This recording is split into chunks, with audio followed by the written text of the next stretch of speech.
Hello guys, welcome back to my channel. So நம்ம channel நீங்கள் banana முஃபின் தான் எப்படி பார்க்க போகிறோம். அதுக்கு ஓடிஜி நான் ப்ரீஹீட் பண்ணிக்கிறேன்.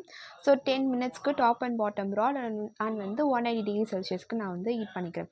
ஸோ நான் இன்றைக்கி கீ எடுத்திருக்கேன். ஸோ கீயை ஊறக்கணும். அதனால் நான் 30 ml ஆஃப் கீயை ஊற்றிக்கிறேன். ஸோ நீங்கள் பட்டர் கூட எடுத்துக்கலாம்.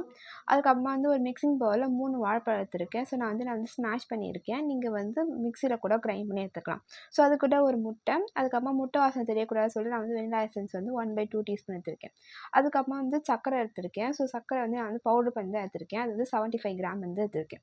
நெக்ஸ்ட் மைதா 90 கிராம் எடுத்திருக்கேன். அதுக்கப்புறமா பிஞ்ச் ஆஃப் சால்ட் எடுத்திருக்கேன். அதுக்கப்புறமா பேக்கிங் பவுடரை 1/2 டீஸ்பூன் எடுத்திருக்கேன். அண்ட் பேக்கிங் சோடா 1/4 டீஸ்பூன் எடுத்திருக்கேன்.